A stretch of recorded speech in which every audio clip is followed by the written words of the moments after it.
All right, so this is a NanoXcel hole. I'm not sure if it's a NanoXcel 1 or 2. I believe it's 14 models. I think this is still a NanoXcel 1, but either which way, there's not a whole lot of difference in them. So I'm going to take this plate, this is the splash mold, and I am going to sand this side with 40 or 60. Can you do a little example?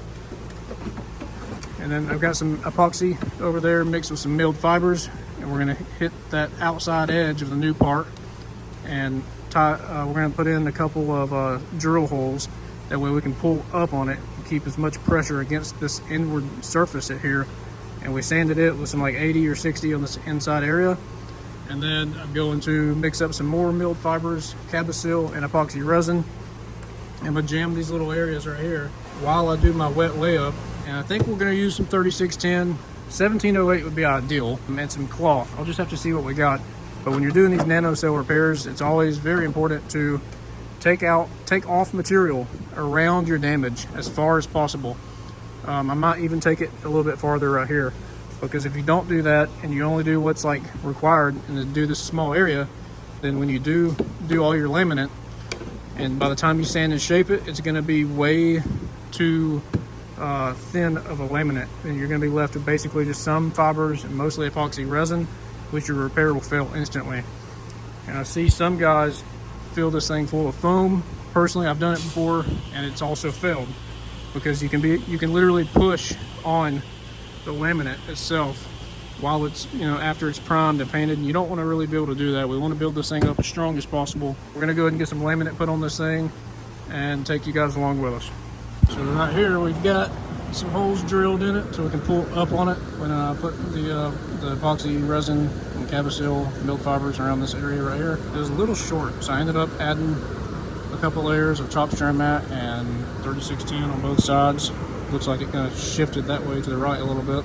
Danny's going to trim it up, shape it up the outsides, and resand the surface here real quick. So then she'll be ready to glass in.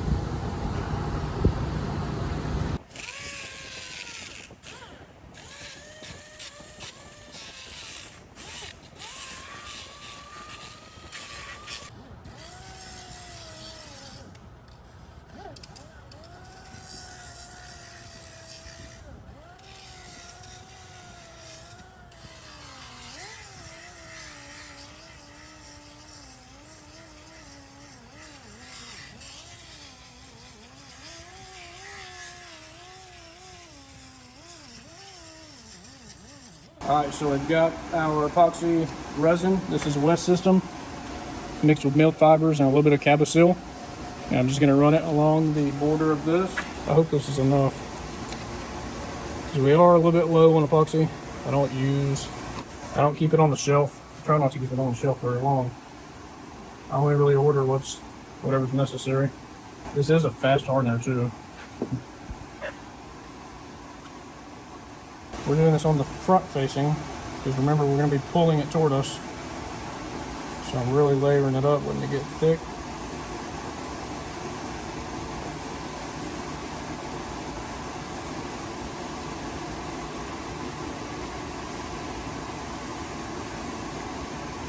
Spread it like peanut butter.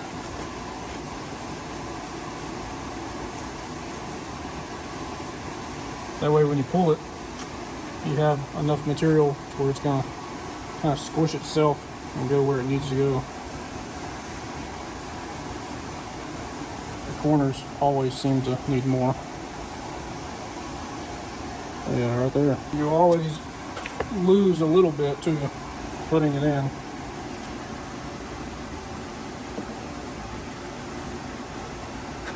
Because it gets a little messy.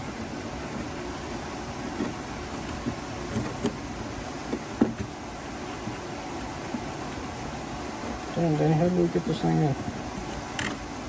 We're going this way first?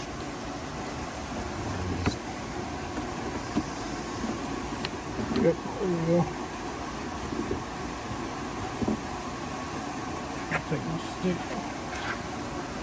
We'll reapply areas that are needed that fell off.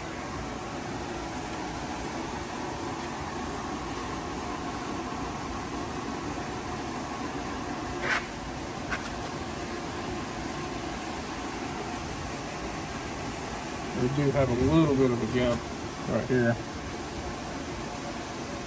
I'd like to fill in, so it makes a little bit better contact.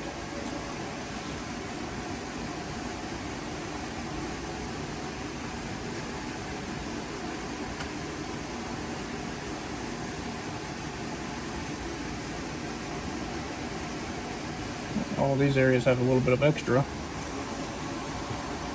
so it's good to go ahead and utilize the extra.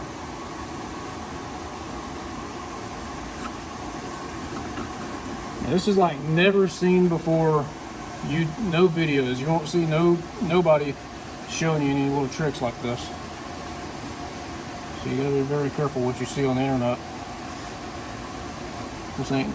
This ain't no hibachi auto body. I'm just using a little bit of pressure to keep it applied, because this one corner has a decent little gap in it.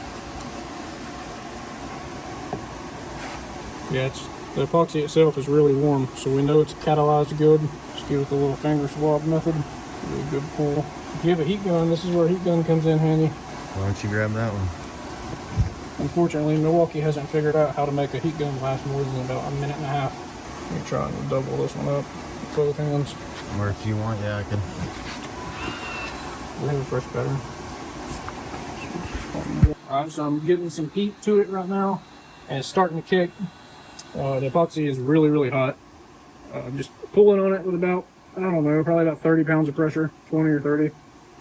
So once, I'm gonna just let this cure for about, I don't know, 30 minutes or so.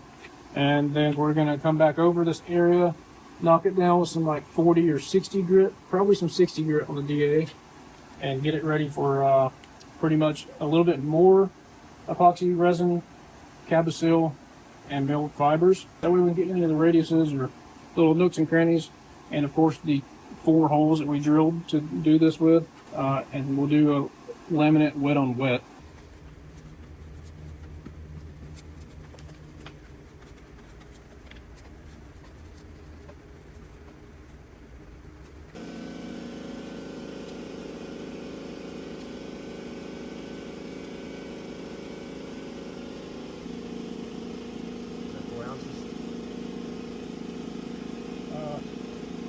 I don't know. A lot of ounces.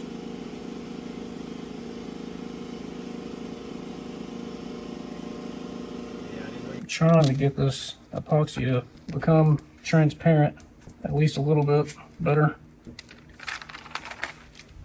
See, it's a little bit white right there. I don't necessarily like that, but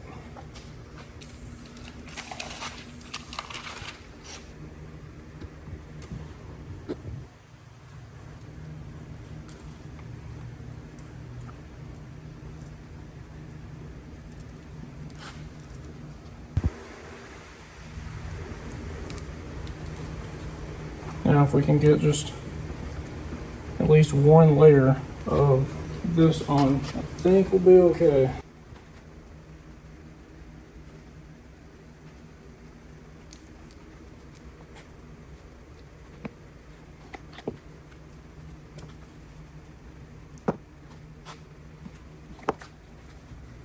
I'm just not trying to get no air voids.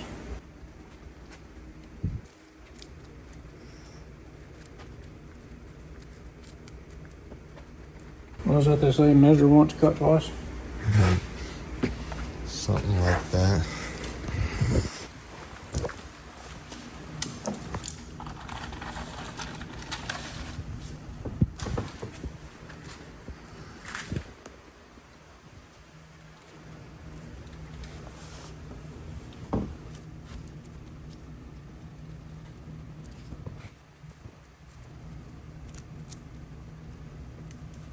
Can't wait to see all the ChatGPT experts in the comments.